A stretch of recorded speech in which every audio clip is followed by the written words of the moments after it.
I remember we had an earlier conversation, like in our prep call, and you were like, "Have you seen my film?" And I was like, "No, but I want to see it." And then I saw it, and I was like, "This is exactly why I wanted to talk to you." It's literally everything. You touched on so many points, and it was so emotional even watching it, because when you were explaining the project and everything that you were doing, people got an emotional reaction and said like, "Oh my God, I've never spoken about this."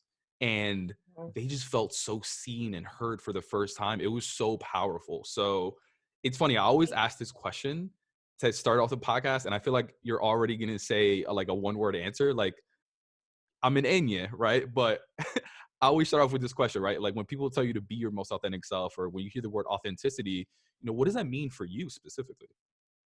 Yeah, so here's what it means, and I know that that's what you ask your people. And I was actually thinking about it, like, what would I say? What would I say to this?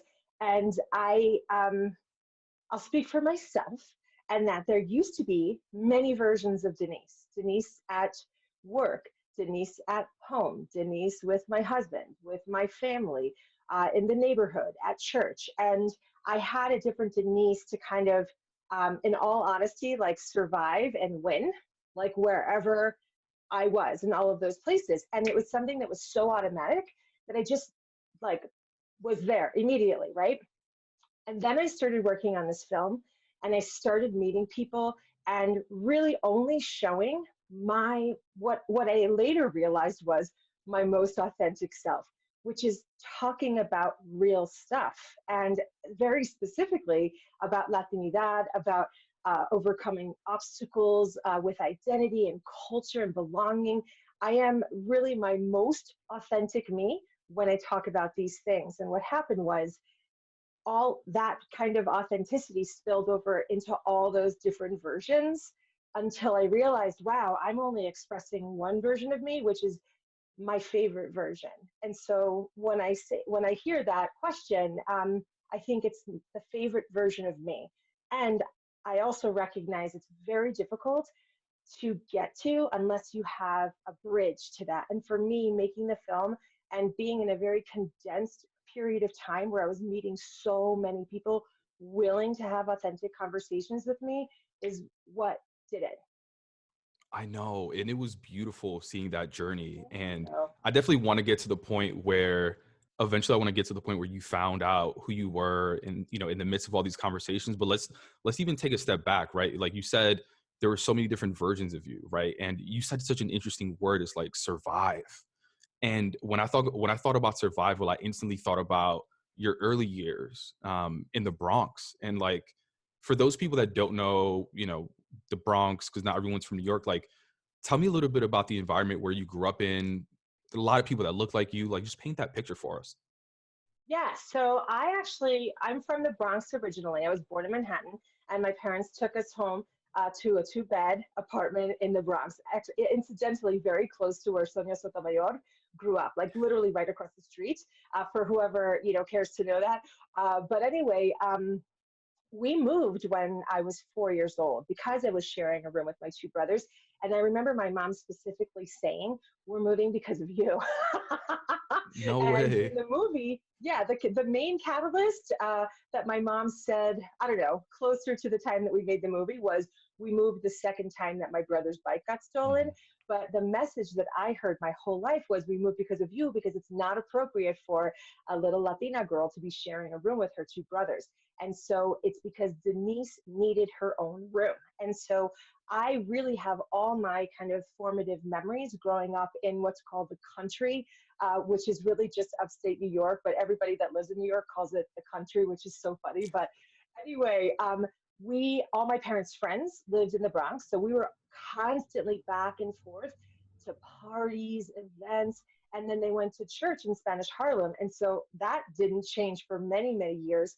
Every Sunday we made the drive. So it was an hour-ish into the city every Sunday. And then we would stay for hours and then maybe go to my titi's house in the Bronx for a late lunch and then head home in the late afternoon. And so it was it was a very interesting experience for many reasons. And I would say because I'm the most light skinned person in my family, I was always compared to that. Like that was just like always like a running joke, like how hincha I am. And that in Puerto Rican say hincha, it means without color, like devoid of color. And I remember thinking, I don't like being called that. And what does that really mean?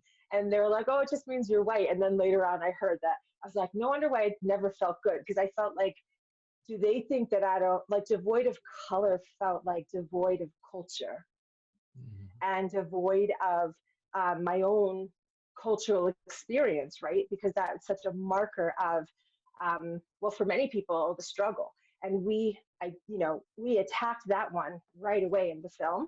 And anyway, so it was also amazing and awesome. And Omar and Augie, my two brothers from another mother, it was when I got a chance to see them. And so it was kind of like always reconnecting, like every week, reconnecting with this part of myself that slowly I became detached from.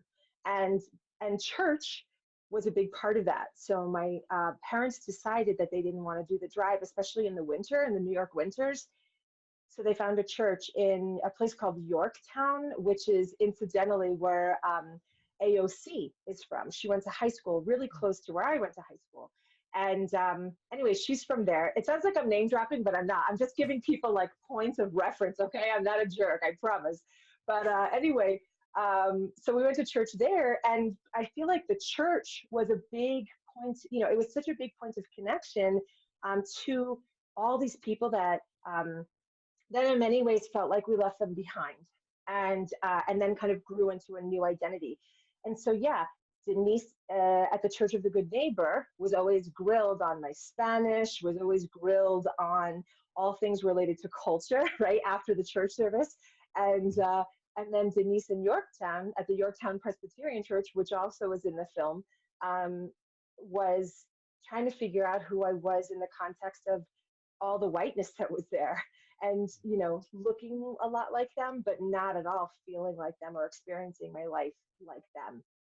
Yeah. No, it's so interesting too, because, a lot of what I talk about is, this struggle between, or the conflict that we often face in like professional settings between authenticity and professionalism, right? And then, when we're in spaces where people don't look like us or talk like us, we often code switch. But I think that's just an easy example or an easy reference to call out when we start code switching. But many of us, it's just biology, right? Like we want to be part of a group.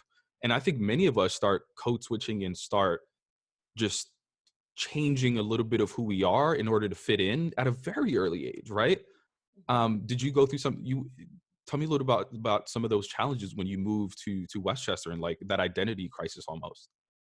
Yeah, definitely. So I didn't, and I agree. Like, I think sometimes people use the word code switching like it's this thing that we have to do without really recognizing it's more of an automatic thing that we do.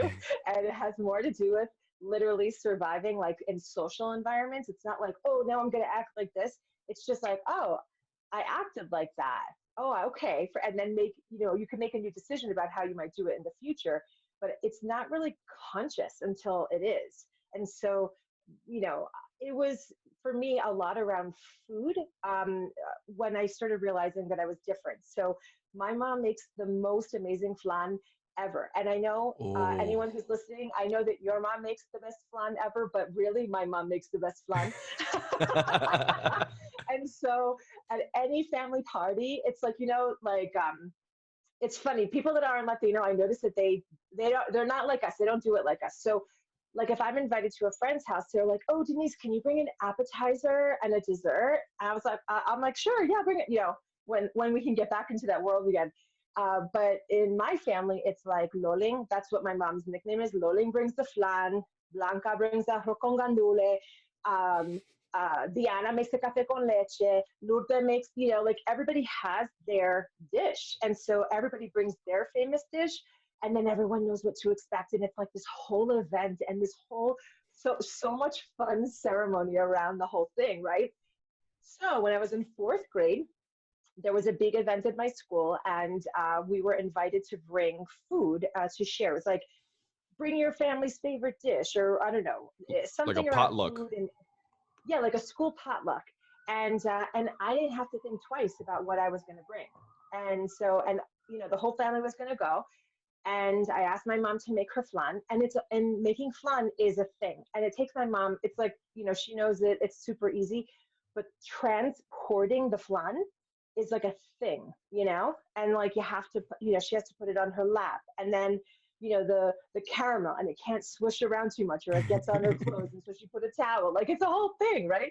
And Yeah. so we did the whole thing. We went, presented the flan, and we presented it next to chocolate chip cookies, brownies, Rice Krispie treats. And I kept checking the table and no one was touching the flan. And of course, I wasn't allowed to have any flan because it was like we were presenting our culture, So I'm not allowed to have a piece. This is for the people at school. And so I was sitting there mouth watering and I couldn't have any. My family didn't have any. So it literally sat untouched. And I remember my friends came over so I could show them the flan. And they said, "Ew, what is that? That looks gross. You eat that?" And it was literally my first memory of feeling shame and embarrassment around food. I have an earlier memory of language, but that one was about food. And I remember thinking, how, how it could this be happening right now? And I did this seminar a long time ago, and they called that moment like a break in belonging. It's when you're kind of just living your life, and we usually have two or three before we're like 10 years old, and you realize I don't belong here. Like you make a decision, I don't belong here, right? And it could be anything, anything at all that triggers that. And for me, it was the flan. And so, do you think I ever bought flan ever again? No way. And my mom, of course, we're not going to throw away the flan. We're going to bring the flan home. But we never brought flan home. And when flan cools down, and when that caramel, it gets even more, I don't know, sticky or gooey or liquefy or whatever, um, she had to carry the flan back to the car on her lap. And I just remember feeling so embarrassed. Like, I can't describe it, but it was like, oh my gosh, the caramel's getting on her clothes. This is terrible. Like, what a terrible night. And I was in fourth grade, but I'll never forget it. And now, right? And so never brought that cultural food again to anything. But now it's like my favorite dish. And I use my mother's recipe and I share that story to let people know, like, this is like, first of all, most people, most Latinos will have a story like that. They will have a fun story. And then they get to relive it and they get a chance to kind of make a new decision. So for me, it's like, I'm going to present my mother's flan and oftentimes share the story if they haven't heard it, and give people a minute of pause to think about and just reflect on the decisions that we make, right? And then the opportunity that we get to make new ones. Thank you for sharing that story. And don't ever leave your mom's flan around me. I will destroy that whole plate. Flan and tres leche cake. Oh my gosh. Oh I my will eat a gosh, whole me too. tray. That is so funny. I love that. I love that. And like even to this day, I'm not allowed to have a big piece because she only makes one. And then everybody just gets like this tiny little sliver Yeah. and then it's gone. No seconds. And now my kids love her flan, so forget it. They get served before me. It's a whole thing. And I just love it. No, but that is so fascinating around that the research that was done around like 2 to 3 moments before you're 10 years old. Like I don't think people Mm-hmm. realize how young 10 years old is. And that's a like someone will say I'm dramatic, but I think that's a traumatic experience for someone. You know what I mean? Right? Mm-hmm. Like what sort of Yeah. impact did that have on you after that? Like maybe not consciously, but maybe unconsciously, maybe like did you think about how do you show up on a daily basis like at school?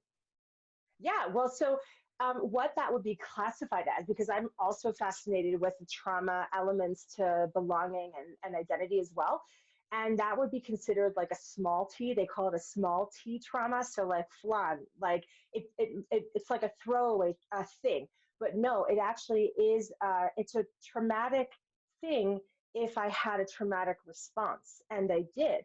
And so from that point forward, never again did I believe that I belonged there.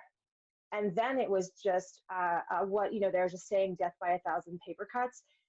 There were, I don't know how many hundreds of other incidences, tiny, big, small, mostly small though, right? That happened from that point forward to confirm my belief that I didn't belong. And that's how this happens. It doesn't happen like, we're not shunned, the bullying that I went through, that's big T, right? That didn't happen until later, until I already believe I don't know why they don't like me, but I'm pretty sure it's because I'm Puerto Rican, right? That's all I could think of. And of course they called me racial slur, so that helped too. But like Oh, yeah, you spoke about that on the yeah, film. Yeah.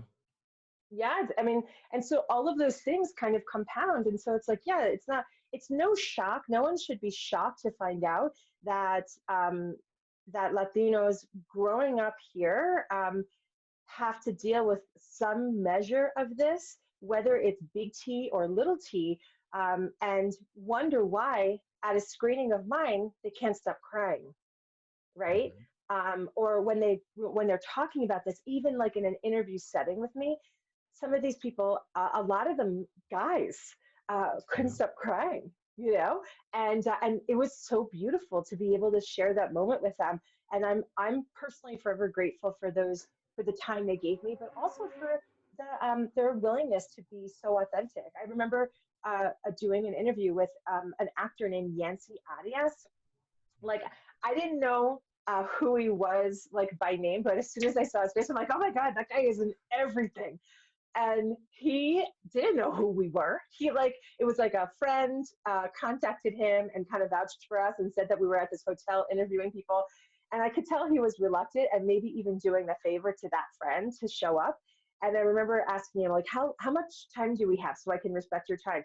And he was like, no more than 30 minutes.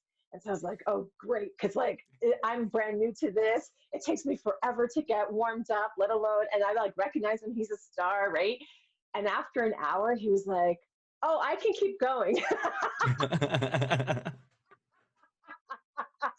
And we just gave each other a big hug after. And, because it's like, you don't know, this stuff's really hard, and it's like hard to strike up these types of conversations and wonder like how someone's going to respond. But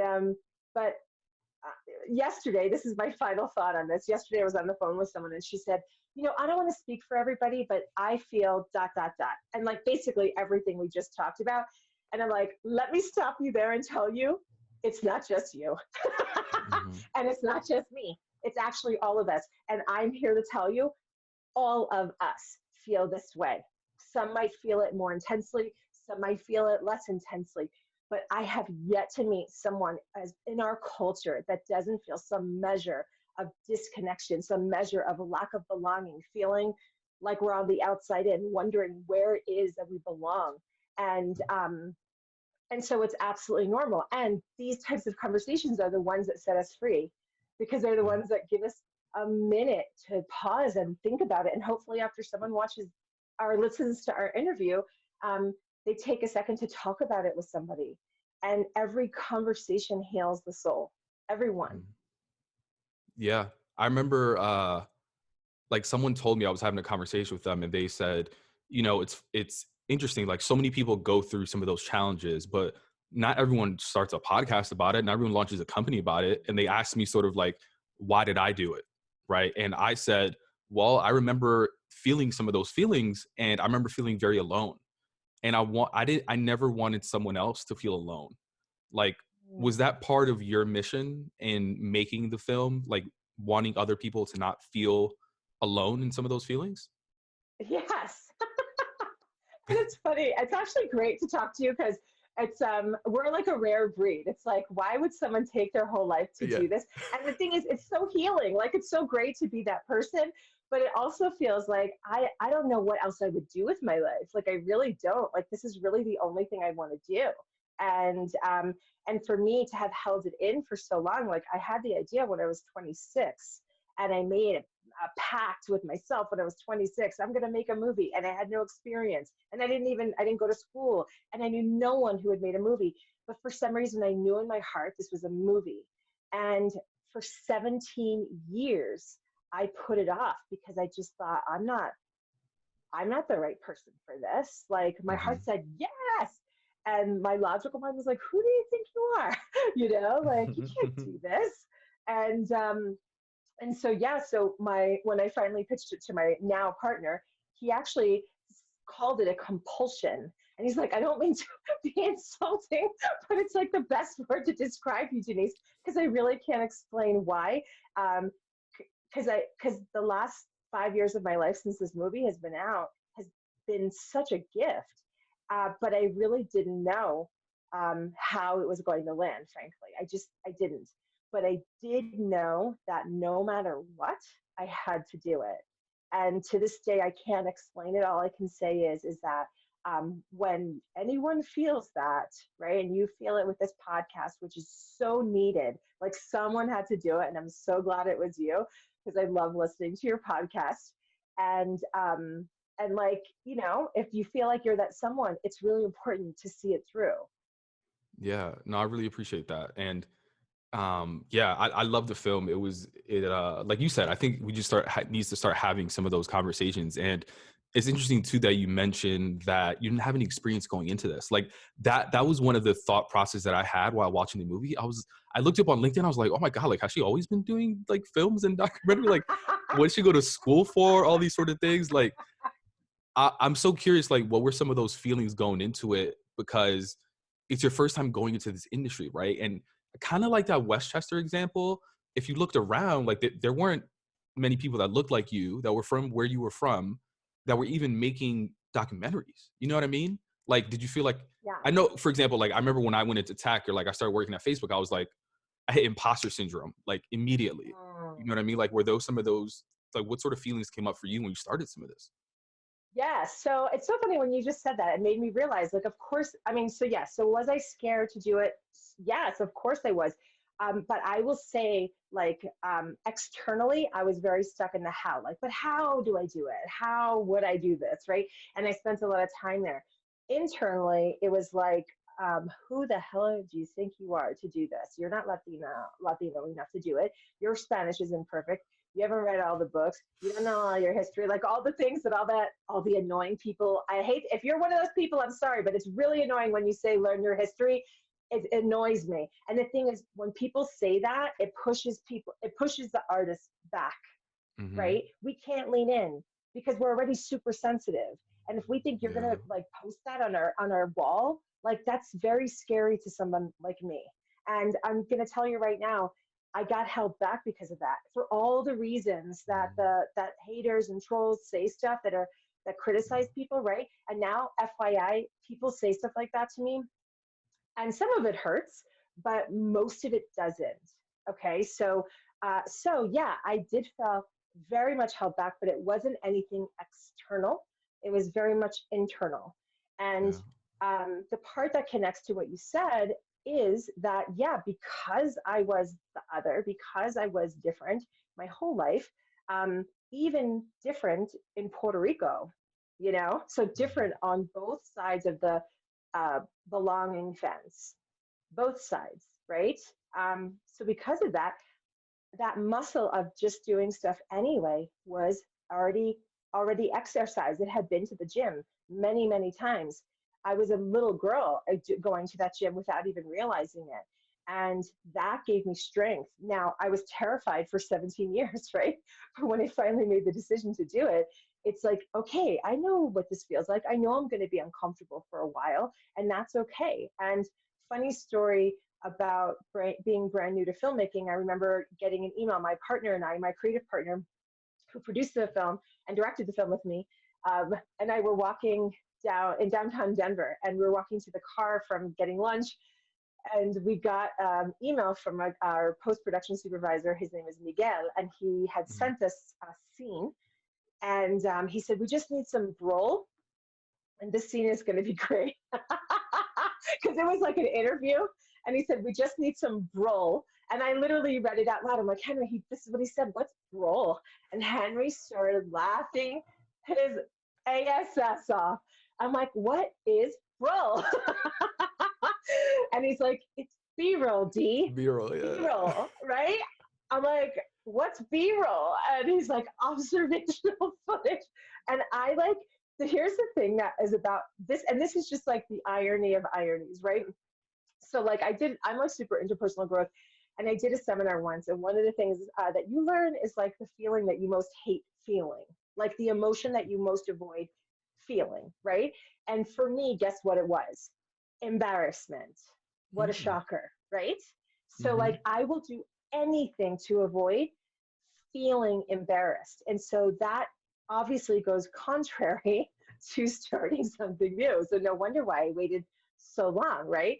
So I remember getting like this swoosh of heat from head to toe after when I saw him laughing at me and saying what it was and thinking, how many times have I made this mistake in front of people on our Yeah. payroll that wouldn't have laughed, that would have just been like, she has no clue what she's doing, right? Mm-hmm. And it was like one of those like, I quit. I'm running in a cave. I will see you in a few years. I can't handle this. And like, Yeah. so this happened a handful of times, and it honestly still does, because filmmaking is just one of those things. Like, I've now been doing it for 7 years. I still feel new, and there's Yeah. so much more to learn. And but now I'm like, okay, that I don't know the jargon and the words and the editing and the all. Like, people are like, oh, so you know how to edit? I'm like, nope, I know how to sit behind my editor and tell her what I need, but I don't know the program. I mean, like, I know so much less technical jargon than maybe some other filmmakers with a whole film out than I do. But I didn't let it stop me. And so that is going to come along in the journey, and that's just like part of it. But when I had that experience, I was like, wow, okay, I'm embarrassed. Okay, feelings last 90 seconds. Letting that feeling ride, riding out the feeling, letting it ride.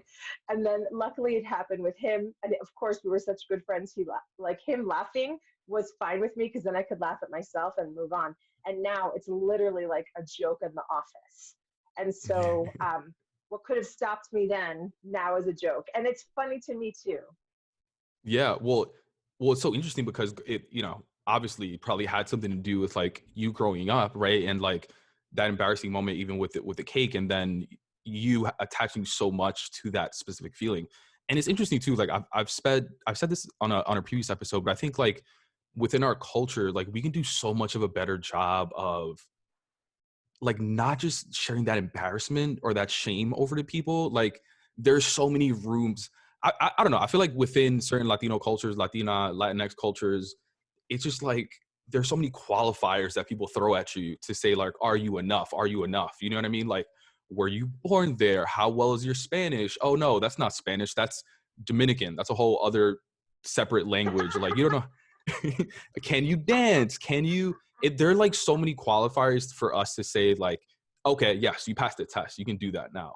Whereas Right. like, um, I identify as Black as well. So sometimes like if I'm in space with like people that are Black that aren't necessarily identify as Latino, like there isn't that qualifier. So I feel sometimes even more comfortable. Like you said something earlier, I'm sorry, not earlier, but in the documentary that stuck with me so much. It was like the hardest rejection is the rejection from my own community hurts the most.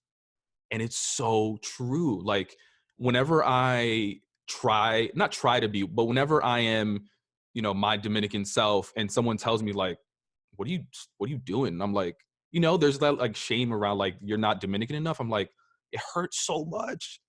Hmm. Yeah, it does.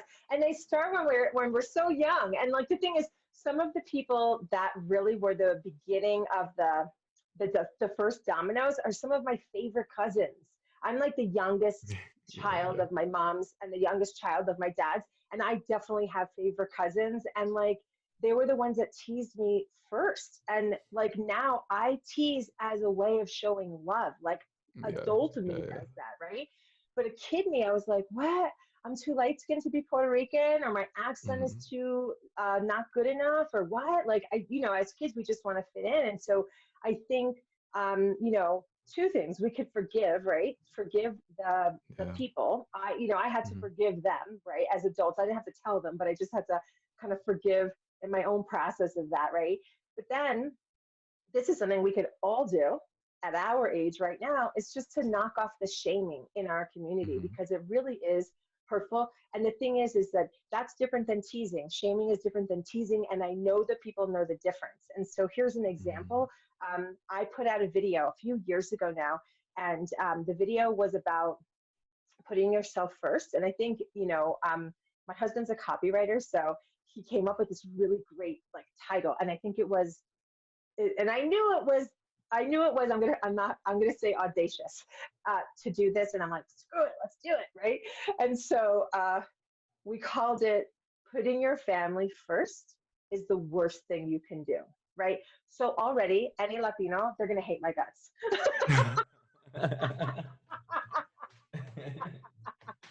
But hopefully they're going to watch the video. And the video was about, putting your, everybody hears now, putting your oxygen mask on first, and it was like me kind of challenging people like, hey, there's this norm right now. And it doesn't work for everybody. And like, this is why putting yourself first is actually the most selfless thing you can do. And I kind of switched it all around and whatever. I thought it was very clever. But talk about most commented video. Next to my film, the trailer of my film has like over 2,000 comments. The comments on this video is like number 2 for like most commented piece of content, right? And people were mean, really mean. And I remember telling a friend of mine, like, I just want to take it down. And she's like, don't take it down, but don't respond. Like, let your community rise to the occasion. Let the people, answer to the haters that are being so cruel. And that's what happened. People are like, no, she's right. Like and they started talking about like, I didn't take care of myself. And I thought, putting my kids first and my husband first and my family first was everything. And now I'm sick in bed with fibromyalgia or something like that. Like, people got really specific, and they're like, I was just talking to my husband about this, and I'm tagging him right now so he watches this video and so he can understand what I'm trying to tell him. And anyway, it went back and forth. And then the absolute most hurtful thing that was written, that to this day, I'm just like, wow, like, it like cut like a knife to read this. And it was, you are the biggest insult to the Latino community. And like, I cannot and I was like, what? And I'm like you're, this video is the biggest insult and you are, it really hurt. And that one took a long time to get over. And that one got a gazillion, like, no, she's not, and, but it didn't matter when anyone said, like, part of me, like, cause I feel like when I get hurt by something someone else says about me, it's because in some way, shape or form, I believe it to be true. This is my belief. And it actually helps me because it helps me maintain the power, even if it's power in taking responsibility for healing that part of me, if that makes sense. So I was like, wow, I'm really hurt right now. Like, and doing this work and kind of uncovering these things, there's like the first kind of level of uncovering, and the second and the third. And then it's like, no, like, now I actually want to talk about some other stuff now that I have your attention. And that stuff is like poking the beehive. And a lot of people are not going to like it. But it's still very important, And so I had to like be okay with being the person that's going to take the attention and the eyeballs and the ears that I've got to direct us towards some things that I believe we need to really look at as a community, because there's some norms in our community that need an upgrade, that need a system upgrade, like an operation system upgrade. And in very much the same vein as compulsion or a need to tell the story of us and our identity and where we fit in, I feel the same level of responsibility to direct the attention towards some of the themes that have come up because of the film and because of talking to even more people that really need addressing. Yeah. And I'm so curious, right? Because you went from that stage of like embarrassment and even like insecurity with even like the haters coming at you. But then you get to a point where in a lot of ways you embrace your culture, you begin to get the confidence. And like, one thing is to get the confidence, but you made a whole film that is empowering, and you continue to do work, right, to empower people. Like, how did you get to that point where you were just like, you know what, this is me, take it or leave it kind of thing? Um, well, I have to say, it really helps to, like, it's one thing to have this idea or insight. And I am like the queen, like my Apple Notes, or I don't know what they're called on this phone, but if I opened it and showed you, there are probably over 1,000 notes.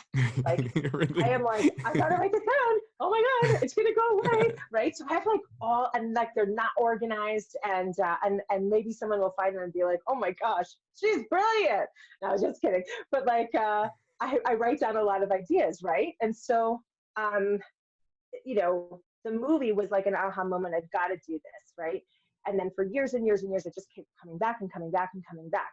And so if there's an idea like that keeps coming back, I believe it's for a reason, right? And I believe it's like ours for the choosing. There's a great book called Big Magic that specifically talks about this, and like we're all literally given an assignment, and other people are too. So so we need to pick it while it's pickable, and then there'll still be other people that do something similar. And if you grew up in the 80s, think about Pepsi and Coke and RC Cola, like there was plenty of room for everybody, right? And so anyway, so I had this idea, then I go off and do it, right? It's way harder than it sounds, but go off and do it. And if the idea was like a thesis, like if I make a film trying to heal the hearts of 16 million Latinos, then I can be a woman of consequence, and then my life will matter, that makes me emotional, right? Then I'll feel like all this pain that I had to deal with as a kid won't be for naught. Like I can literally say, like I took this, what I call a SHIT sandwich of a life, and it made something really good that made people feel good, and it made people feel like they belong. And if I could give that gift to people, then I will be happy, right? Then I can feel fulfilled. Then I can feel like my life is meaningful. Well, so the film comes out, and then they go out on the road, and I'm so scared. Like the thing that I don't talk about enough is how terrified I was for people to see the film, because I thought I might have gotten it wrong, because I didn't want people to pity me because of the things I went through as a kid, because they were horrible. And growing up, frankly, a part of my childhood was beautiful and idyllic, and I wouldn't trade any of it, right? So there was this beautiful part, and then there was this really hard, dark part. And by watching the first film, you're going to learn about some of those things. The second film, you'll learn about the rest. And as a kid, I grew up being pitied, and that's probably my most like, to be pitied is one of the worst feelings. And there's a space when people look at people that they pity, and people are listening, they're probably like, what, do I ever do that? I hope I don't do that. Yeah, don't do that. It's really, really horrible. And so I thought I was setting myself up to be pitied. And um, and that almost overshadowed the work of validating people, right? It was such a weird irony. But anyway, here's what happened. People stood up. I got standing ovations. People waited to talk to me in line at almost every screening.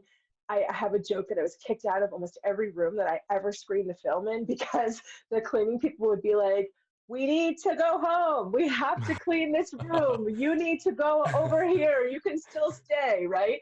Or some of the cleaning people would be like, can I give you a hug before I kick you out so I can clean the room? Because they were in the back watching too. Like, I was in a screening in Boston, and there was a guy there was this huge line, and there was, a big group of people and an aisle down the middle.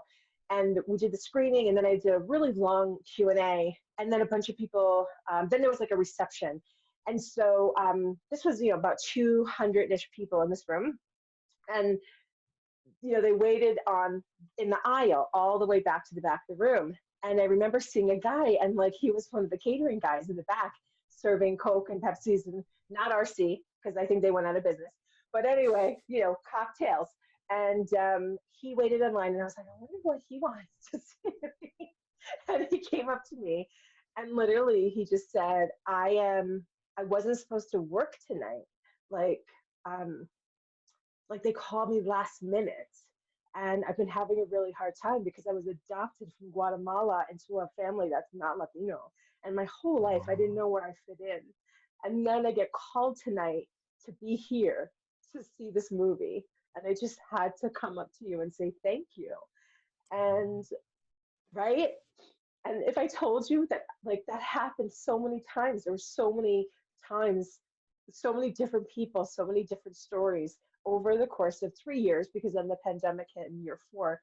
But yeah. after a while, it's like unquestionable. This makes a difference. And that's the gift, I say. Like, I'm very fortunate because I made the sacrifices. I went through the valley, whatever, like, what do they call it, like in the tech business when it gets really scary? There's like a saying for it. Like they talk about it in like Y Combinator. Like, so I heard somebody, it's like all entrepreneurs start and then they go through this valley, this deep dark valley of death feeling, and then like most people will quit then, and then some come out and they prevail or whatever. So I felt like I went through my own version of that, financially, emotionally, every LE, right? And then here I am, like online in Boston, and talking to a guy in catering, and I feel like my life, it's like, wow, I like this worked. And all the sacrifices and all those, the transformation, all the things that I went through personally and emotionally was worth it, because this guy gets to feel like he belongs. And it Yeah. makes me emotional because, you know, because it, pushing, getting a film made takes so much work. And especially when, there's hardly any money. And, in the film, you'll learn some of the financial sacrifices they made for it. Yeah, I And saw. yeah, so anyway, where are my tissues? I get really Uh, emotional talking about it because it really is, it's just, it's a feeling that I feel like is available to anyone, which is why a lot of yeah, my work that you'll see on Instagram, a lot of my posts is yeah, trying to get people to like follow your dreams. Come on, you can do yeah, it. Like, you can do it. It's yeah. going to be hard, but this feeling, like, you can't buy it, and I wouldn't trade it for anything, you know? Yeah. No, 100%. And I'm sure that, right, it's not just people that look like us that are watching your film and also even learning, right? Like in many ways, you're educating um, an audience that didn't even know that this was a thing. You know what I mean? Like I Exactly. remember when I was having conversations at work and I was telling people like the extent of the code switching that I was doing, they were like in shock. They were like, "There's Mm, no way. Like this is just you, right?" And I was like, "No, no, no. Like like everyone does this." And in many ways, like they didn't believe me. So a lot of the stuff that I do, like of course I'm trying to empower people that look like us, etc., to be their most authentic selves and embrace everything of who they are. But another part of me is like also trying to tell people that don't look like us, like, hey, like this is a big problem that we need to raise mm. awareness for. So yeah, I think it's huge, and I love what you're doing. It's really beautiful. Thank you. And I agree with you. Like if it's, Yeah, I always say it's a gift to our community, right? My work is a gift to our community. And right. like the cherry on top, the extra credit is when people Yeah, outside of our community, like when they can get it, because then it's like, okay, now we all can participate in this conversation. yeah, Because like yeah, first we get validated, and then we're understood, and then compassion mhm, happens and empathy happens. And then that's really when um, I would say the most is possible, you know? So I yeah, totally get what you're saying. yeah. And no, yeah, 100%. And I know we're running out of time, so I'll finish with this last question. But obviously, we're still continuing to go through our journey, right? It's not over. But I love that you're at the point now where you are just embracing all of who you are and empowering others people to do it. But when you think about your continued journey, what's one thing that continues to empower and inspire you to continue being your most authentic self? Yeah, so here's something that's like so unexpected that I would never have thought would be like the way that I would answer that question. And that is sharing it with others, and by encouraging them in a formal setting to achieve their dreams. And so I love working with women. And especially moms and wives and Latinas that feel like there's so much of a burden put on us, like with those cultural norms that dictate what we should be doing and how things should look. And oftentimes we're encouraged, or most of the time we're encouraged to get an education and do really great and ascend and get promoted and get all the things. But then also we're encouraged to start families and make sure our husbands are happy and our kids have everything they need, and that our house is clean, and that the dishes are, like it just never ends.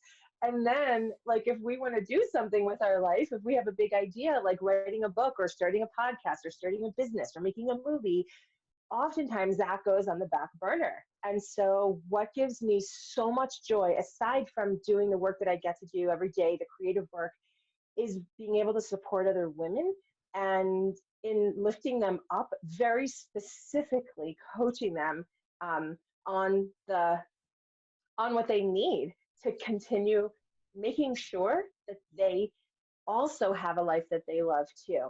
And if that means that dishes have to stay in the sink, or that, sometimes someone's going to be mad in the family, so the floors aren't going to be perfectly clean, beds won't be made, or whatever, it doesn't matter. Like, I offer a safe place. It's called the Eñye Dream Accelerator, for all of it. And then I present myself. I'm certainly not perfect. I curse like a sailor. My Instagram stories, you get to see my messy house. Like, I'm not trying to be perfect. Like, I know my mother would be so embarrassed if she watched them, but it's like, this is me. And I actually believe that if I can present me in my most authentic self, in my most authentic environment, having the bio that I have, and getting to do the cool stuff that I still get to do. And if people get to see, oh, those two things can travel together, like, you don't have to be perfect and you can still have a great life and be successful and make money, sign me up, right? Because that's what I wish that I had. So yeah.